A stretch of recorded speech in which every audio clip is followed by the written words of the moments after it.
Number 470, Do You Know My Jesus, will be the invitation song here in just a few moments.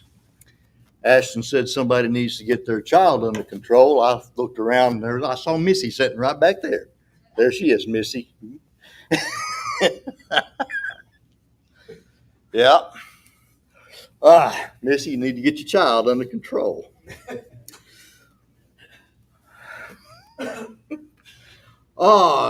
This has been a good day. Missed being here last week. Of course, up in Mount Vernon holding a gospel meeting. Appreciated the brethren up there inviting me to come and be with them. Had a really good week. Very busy week, but it was a very, very good week. Blessed to be there, able to be with them. And also tonight we're going to return our attention back to the book of Ecclesiastes. So we're not going to be talking about one of my favorite subjects tonight, that's for sure. We're going to be talking, as Ashton mentioned, about death.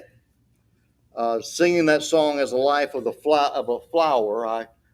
Every time I hear that song, I think of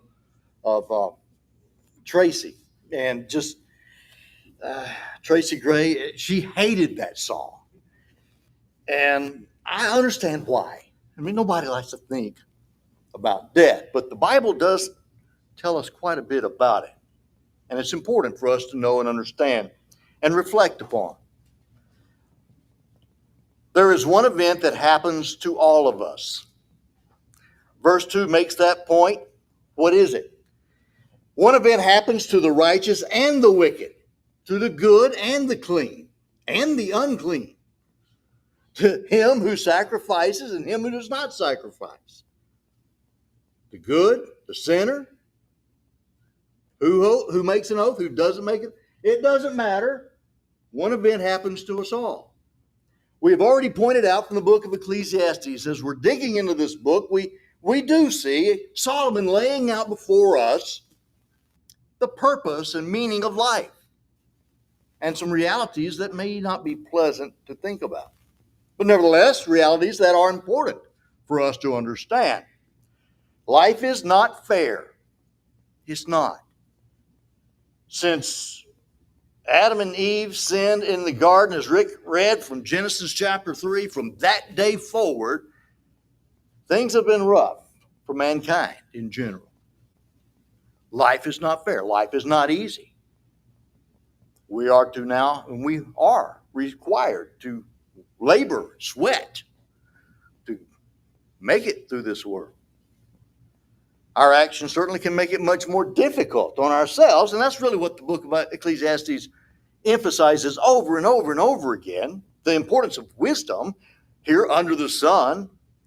We need to be wise and avoid extremes. We need to be wise and submit to those authorities above us. And we need to be wise using our limited time in serving God. That's what this text is about that we're going to be looking at tonight. We're reminded of the uncertainty of life and the inevitability of death. We are told the value of the opportunity that we have now, so we need to take advantage of it. We are informed that we are to enjoy what we can while we can. Of course, with self-restraint and a mind towards God and obedience to Him. Also, of course, the unpredictability of life and circumstances. We do not have control over our circumstances in life. Beginning in verse 1, Solomon says, "For I consider all this in my heart, so that I could declare it all, that the righteous and the wise and their works are in the hand of God. People know neither love nor hatred by anything they see before them. All things come alike to all. One event happens to the righteous and the wicked, to the good, the clean, the unclean, to him who sacrifices and him who does not sacrifice. As is the good, so is the sinner. He who takes an oath, as he who fears an oath. This is an evil in all that is done under the sun, that one thing happens to all. Truly, the hearts of the sons of men are full of evil. Madness is in their hearts while they live. And after they go to the dead, and after that they go to the dead. But for him who is joined to all the living, there is hope. For a living dog is better than a dead lion. For the living know that they will die, but the dead know nothing. And they have no more reward, for the memory of them is forgotten. Also their love, their hatred, and their envy have now perished. Nevermore will they have a share in anything done under the sun. Go, eat your bread with joy, and drink your wine with a merry heart, for God has already accepted your works. Let your garments always be white, and let your head lack no oil. Live joyfully with the wife whom you love all the days of your vain life, which he has given you under the sun, all of your days of vanity. For that is your portion in life, and in the labor which you perform under the sun. Whatever your hand finds to do, do it with your might. For there is no work or device or knowledge or wisdom in the grave where you are going. I returned and saw under the sun that the race is not to the swift, nor the battle to the strong, nor bread to the wise, nor riches to men of understanding, nor favor to men of skill, but time and chance happen to them all. For man also does not know his time, like fish taken in a cruel net, like birds caught in a snare. So the sons of men are snared in an evil time when it falls suddenly upon them. Troubles, vain life that Solomon talks about, our vain life, the short time that we're here. Let us all understand this. One day it's going to end in death. So he begins chapter 9 by saying, I considered all that in my heart. Now, when he says that, he's talking about the things he has considered up to this point. He has talked about our quest for satisfaction. What is it that really brings satisfaction to us? Well, it's not the things of this world. All those things are going to be gone. So he's considering this, and he's considering this also in view of what he's about to say in chapter 9. We're all going to die. What is the purpose of it all? Well, there's got to be more to it than just living, eating, and dying. Of course there is. We do have problems in this world, but it all centers around our service and our reverence to God. That is the main thing. Now, there is value in material things, but that value is temporary, and all of material things will be used in the service to God. There are better things in life, including one of the things he mentions as being better than, for example, a party or a feast is the house of mourning. Why? Because men will lay it to heart. They will consider this is the end of all men, as we talked about when we were in chapter 7. There is the danger of extremism. We could bring suffering and pain upon ourselves by going to extremes. And then, of course, the value of humility, and again, not bringing extra sorrow and pain upon ourselves by simply submitting to those over us. So he's considering all of these things, and he says one event happens to them all. Now, I considered all this, so I could declare it all. One thing happens to everybody. The righteous and the wise and the works are in the hand of God. We're all going to be judged by God in the end. You know, we hear it said on a couple of things certain in life: death and taxes. Well, I don't know about taxes so much. I think there are people who are able to get around that. But death is certain. But I tell you something else that's certain. It's certain for every one of us, and that is the judgment. Nobody's going to escape that. So we'll talk about that later. But God is sovereign. Okay, he leads, he provides, he rewards. He's the one who is in control of everything, not meticulous control, as the Calvinists suggest, but he is in control. He is sovereign. He is over everything. He has established the parameters, the boundaries in which men can dwell. And whether or not God approves or disapproves of us, you know, outward circumstances do not necessarily tell the tale. You know, when people were looking up at Jesus on the cross, here he is dying the death of a criminal, a hardened criminal. And people were thinking he's getting what he deserves. He's a blasphemer. He said that he was God. Look at him. He's getting what he deserves. By all appearances, Jesus, you know, by what they could see visibly, he was not the Son of God. Because here he is, certainly if he was the Son of God, God would not let this happen. But you know what? Our outward circumstances are certainly not the criteria by which we determine whether someone is accepted before God or not. And how much more true was that for Jesus himself?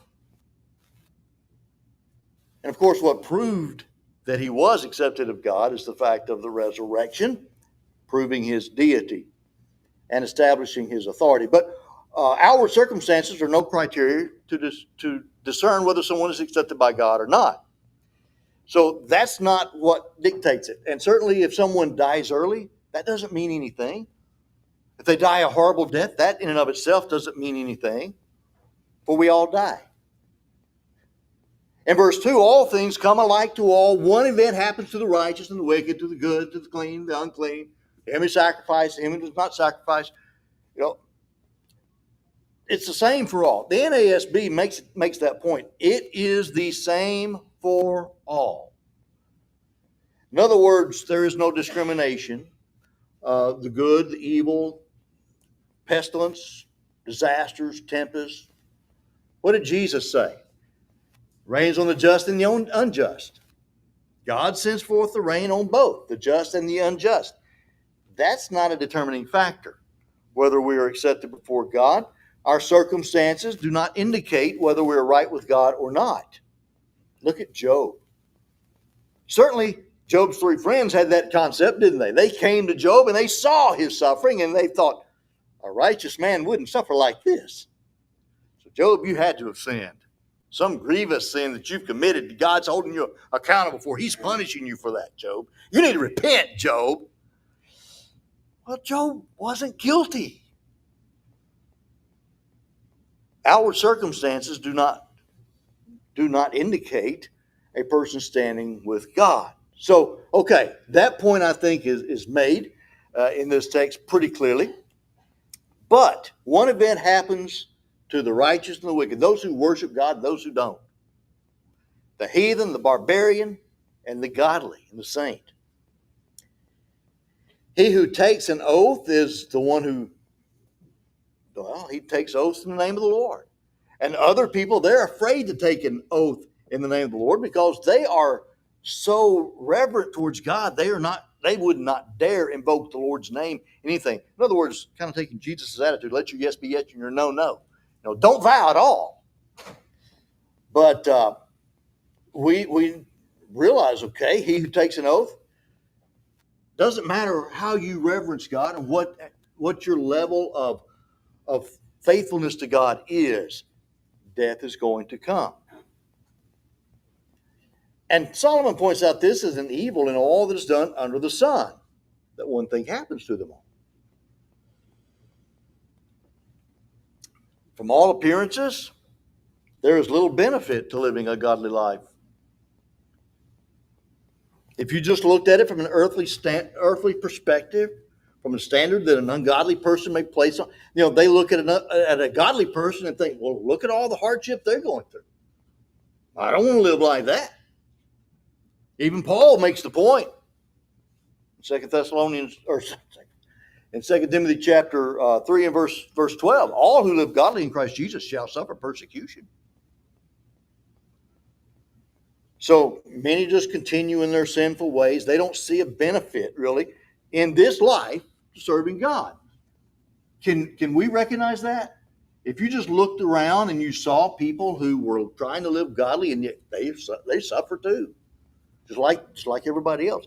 I will say to you that drug addicts and alcoholics and gamblers and people who are given to addictive vices like that, they are going to suffer a lot of physical, financial pressure and strain and setbacks and downfalls. That's going to happen. We certainly can add to our woes from practicing those things. But just the ungodly person in general, that just because they're ungodly doesn't mean that they're going to have a hard life. In fact, the contrary very well may be true. We may see them, the first song that we sang tonight, tempted and tried, We look around, yet we see the righteous suffer and the ungodly doing well. So we need to understand that's not a criteria. Well, death does come to all. Death comes to everyone. And what we need to do is realize our responsibilities while we're here. So, in verse 4, he says, "But for him who is joined to all the living, there is hope, for a living dog is better than a dead lion." While we are alive, there's hope. We all, well, I don't know about all, but most of us have loved ones who are not faithful to the Lord, not living as they ought to live. Let me tell you something. As long as there's life, there's hope. Keep trying, keep working with them, keep encouraging them. As long as there's life, there's hope. We understand that. There's hope as long as we live. A living dog is better than a dead lion. This particular Hebraism, now dogs in the Bible times are not quite like dogs as we think of them, okay? We think of dogs as sweet little fuzzy pets that we just love. They're so cute and adorable. No, not in the Bible days. The dogs were those wild critters roaming the streets at night, and we were watchful for those animals. They could be dangerous, but they were nothing compared to a lion. The lion was the king of the jungle, right? So, but a dead lion, what can a dead lion do? So, as long as someone is alive, there's hope. But we all need to realize death is coming. It is appointed that the man wants to die, and after this, the judgment. The living know that they will die. Here's a key distinction between human beings and animals. The animal kingdom, filled with creatures that have their instincts, they are not able to reason and understand one day they're going to die. They don't live with that mindset. They don't think like that. There's food, let's go get it. There's a car, let me chase it. That's what a dog thinks, Let's just do this. They don't think about the consequences. We're created in the image of God with the ability to reason. So we can think, we can reason and understand it. We are going to die one of these days. We never know when that will be, but we know it will come. Maybe we even play that scenario out in our minds from time to time, and we think about what that will be like, and not just for ourselves, but those whom we love. We wonder and we worry about that. We're concerned about that. We know that the day is coming. We've seen it. We've seen loved ones die already. We've seen that. We've experienced that. I remember very distinctly the first person that I was with when they drew their last breath. I was there holding their hand. Remember the church at 6th Avenue? That was the first time that I had ever been with someone when they died. I just started preaching. You don't forget something like that. But it does stick with you. You know death is real. And again, Solomon did talk about that in chapter 7. But then he says, the dead know nothing, and they have no more reward, for the memory of them is forgotten. There are some who pick up on this statement, the dead know nothing, and they teach the doctrine of soul sleeping, or when you're dead, you're dead. You're gone. You don't know anything. The Bible doesn't teach that, okay? That's not what Solomon is teaching here.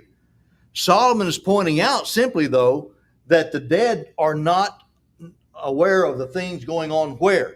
Under the sun. This whole book is dealing with the things that take place where?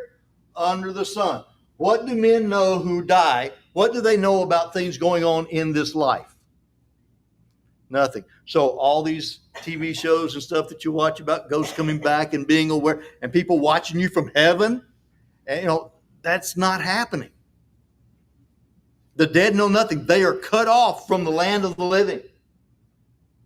No knowledge of the events under the sun. Luke 16, 22 through 23, we see the story of the rich man and Lazarus. They were both conscious after death. The rich man lifted up his eyes in torment after death. Lazarus was resting. He was at ease. Not only that, the rich man had memories of what was in his life. His brothers, he wanted Lazarus to go back and share the truth with his brothers and encourage them so that they would not come to where he was. And Abraham said, no, they have Moses and the prophets. Let them hear them. The dead know nothing of the things going on in this world, nor do they have any more reward. That is, when we die, whatever profits you were making in this world and you were sticking in your pocket, whatever you were sticking in your bank account, whatever profit you were making before you died, you were aware of that. You were encouraged by that. Or if you were having losses, I guess you'd be very discouraged by that. But when you die, that's it. No more bills and no more income either. Nothing. In fact, you know what? Money will have absolutely no purpose in your mind. No thought of how much money is in your bank account will you have after you die. You won't care. And the memory of them is forgotten. The truth is, we'll all be forgotten at some point. Some people, of course, very popular, will be remembered to some degree. We have people in the Bible that certainly are standing out through history. But the general premise is all of us will be forgotten. Not long after we're gone from the scene of the living. The dead no longer have feelings. Notice he says also their love, their hatred, and their envy have now perished. Nevermore will they have a share in anything done under the sun. So the point that I was making about the money in their bank account, they don't care. What good is money to them anymore? You ever thought about that? I mean, the things that we count as such important matters in this life, how much is that going to be valuable to us in the grave? We need to realize that. Many of the things that families squabble over when somebody dies, they're fighting over the money. They're fighting over what's left. One of these days, they're going to die too. It really doesn't matter.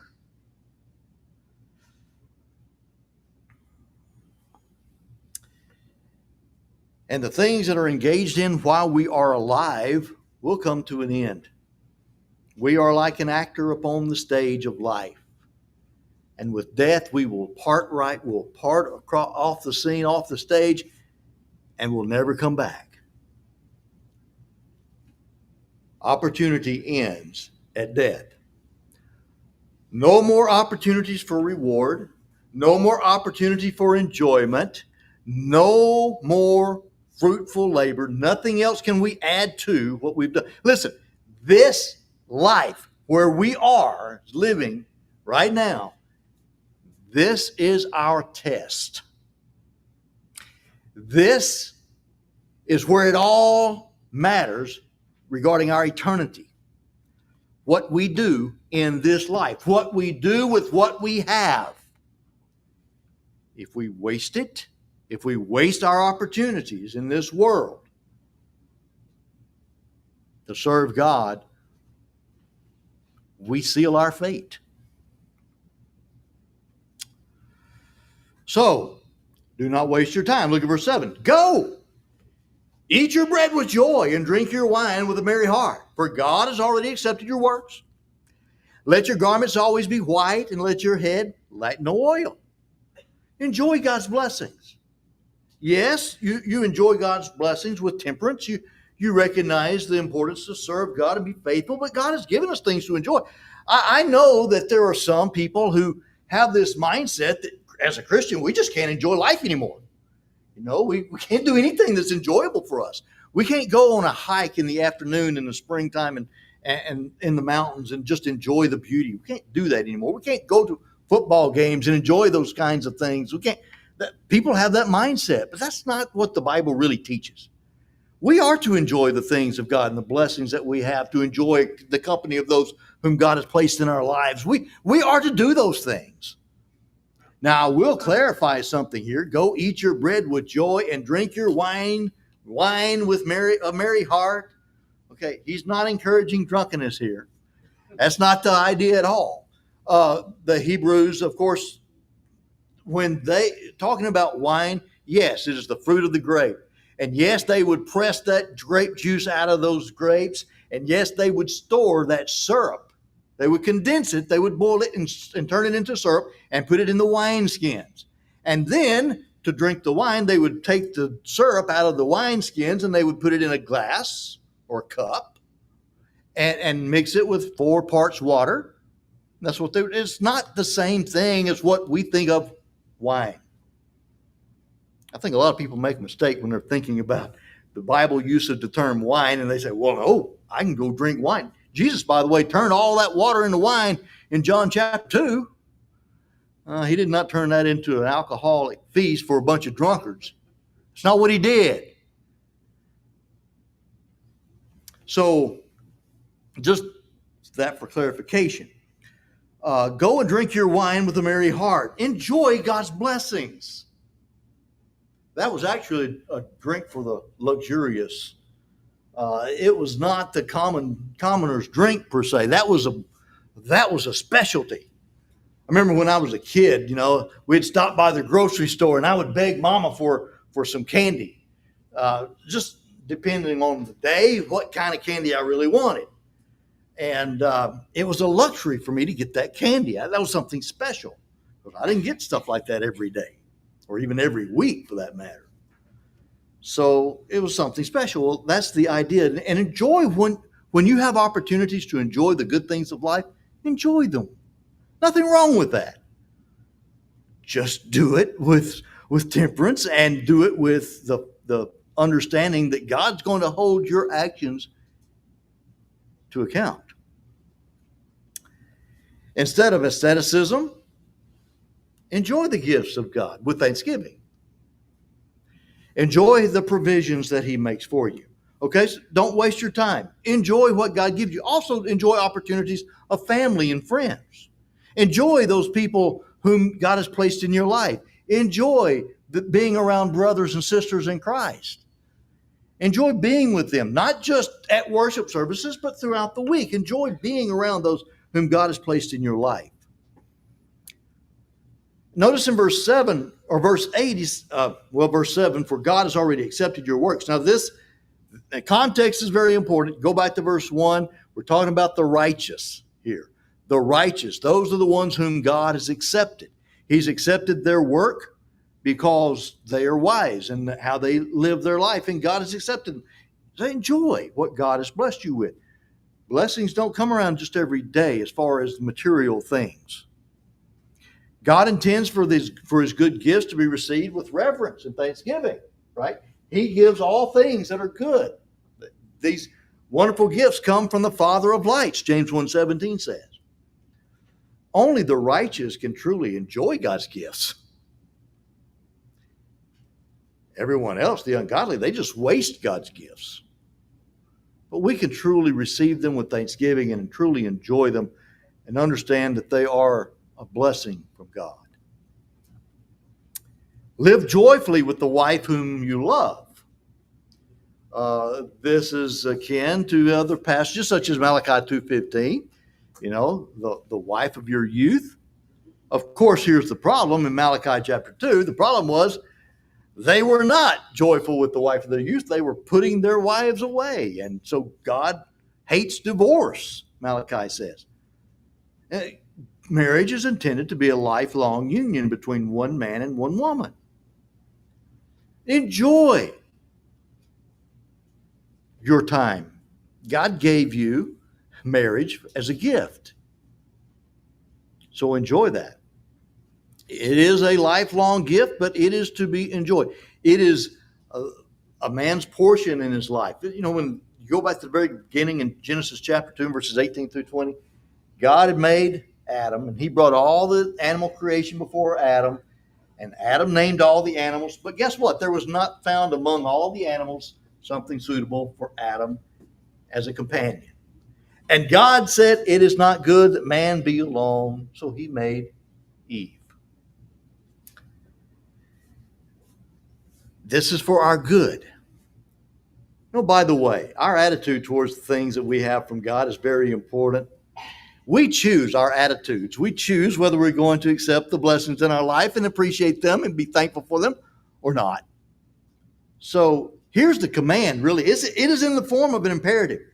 Live joyfully with the wife of your youth, okay? You do that. Love your wife. Wives, submit to your husbands. Husbands, love your wives, even as Christ loved the church and gave himself for her. Ephesians chapter 5, beginning in verse 22 through 25. You need to make that commitment. Verse 10, whatever your hand finds to do, do it with your might, for there is no work or device or knowledge or wisdom in the grave where you are going. Work while it is day, Jesus said. There's a time coming when no man will work. John's passage is on the next slide, but we realize, I hope that we realize the importance of taking advantage of today. We're not guaranteed tomorrow. Yesterday is in the past. Today is the only day that we have, that we're sure of. That's why Paul says in 2 Corinthians chapter 6 and verse 3, today is the day of salvation. Today is the day. Honest labor leads to success, provisions for self and others, while laziness, on the other hand, leads to ruin. Take advantage of today. And of course, focusing on the spiritual things, although Ecclesiastes is not focusing on spiritual things per se, certainly that's the end, the conclusion of the matter, but Solomon is focusing on the things in this life under the sun. How much more important is spiritual things than material things? Our labor in the kingdom of God is more important and more valuable than any other kind of work that we could possibly do. So John 9 and verse 4, the hour will come when no man can work. We need to work while it is day. Jesus demonstrated that. You think about it. Jesus Christ lived 33 years approximately. His ministry lasted only 3 years. Look at what he accomplished in that short period of time, without the internet too, mind you. No Facebook or YouTube or nothing. Look at what Jesus did. That's one of my shortcomings, is my ability to use time wisely. I have a problem with that. I don't know about you. I hope that we can all, recognize the importance of utilizing our time in the service of God to accomplish the things that God has given us to do. Verse 11 emphasizes another important point, though. The race is not to the swift. The battle is not to the strong. I mean, sometimes, guess what? The fastest runners lose. You know what else? Sometimes the strongest person doesn't win the fight. The story of the tortoise and the hare, right? The hare is much faster. The tortoise just keeps plugging along. We can become distracted or whatever else it may be. You never know what's going to happen, right? Things happen in life. Just because our ability exceeds what maybe in somebody, ability is not all there is to it. Our ability to succeed does not necessarily determine our success. There are many other things that come into play. We cannot control our circumstances. We cannot control time and chance, which happens to them all. Who knows what will happen today? We think we have all this time, We think we'll have many more opportunities. We don't know that.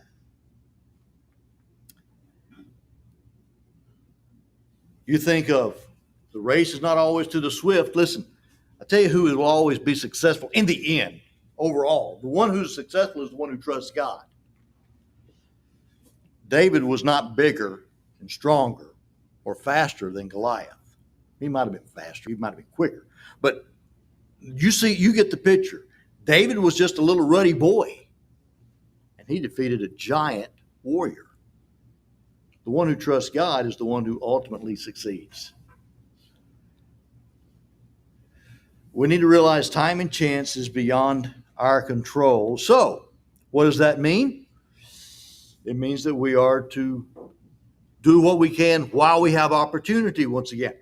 We need to take advantage of the day and the opportunity that God has blessed us with. Times and misfortunes are compared to a net and a snare. You don't know what's going to happen. You don't know when you're going to get caught up in the troubles of life. You never know what will happen in life. Many of us in this room tonight know that for a fact. We've experienced that. Every time you think something is going good, every time you think things are rolling, you get it all figured out, you know how things are going to work out, guess what? It happens. Whatever, it always happens. So, life is uncertain. Death is inevitable. Are we ready for that? We need to value the opportunity that we have now while we have life. Use the day for God's glory while we have opportunity. Enjoy life while you can as well. We do need to enjoy life. We need to enjoy one another. We need to be godly while we do it, but definitely enjoy the blessings that God has given us. Life is unpredictable, and we are not in control of the circumstances of life. So, be flexible. Many people, they have their goals, they have their minds. One of the things when I was in construction work, dealing with subcontractors was a frustrating daily grind. Every day, somebody wasn't where they were supposed to be. Somebody didn't do what they were supposed to do. Somebody didn't show up when they were supposed to, etc. That happens every day. And I worked with an elderly man who I started borrowing his own expression. He said, I went to handling at school. Handling at school. You know, my boss kept saying, you need to plan out your day, everything. But, okay, you can try to do that, but here's the reality. How many days are going to go just like you plan them? Very few. That's the way it is with life. We need to go to handling at school. We need to learn from God how to handle ourselves and our circumstances and be flexible and roll with the flow, if you will, roll with the punches, because one day we're all going to die. Life is going to end, as Hebrews 9:27 says. It is appointed unto man once to die, but after this, the judgment. And then 2 Corinthians 5 and verse 2 also tells us, for we must all, that word all, who is that? Everybody. We must all appear before the judgment seat of Christ, that each and every one, all, may receive the things done in the body while we're alive in this world, according to what he has done, whether good or bad. We're going to be held accountable for what we do in our body. While we live in this world, we need to be busy serving God, because the day is coming, as John 5 and verse 28 says, Jesus himself said, do not marvel at this, for the hour is coming, in which all who are in the graves will hear his voice, come forth. Those who have done good to the resurrection of life, and those who have done evil to the resurrection of condemnation. The day is coming when Jesus comes back, and yes, we all will die, unless, of course, Jesus comes first. One caveat to that. But we will die, but the day is coming when all who are in the graves will come forth, the righteous and the unrighteous. And we will stand before the Lord and give an account. Where will you be on that day? We need to be prepared while we have opportunity. If you never obeyed the gospel tonight, you have that opportunity. Don't put it off. Never know. what's going to happen tomorrow. Take advantage of today. If there's something in your life that you need to correct, something you need to repent of, do it today. You don't know about tomorrow. If we can help you, please come. While together we stand while we sing. Have you a heart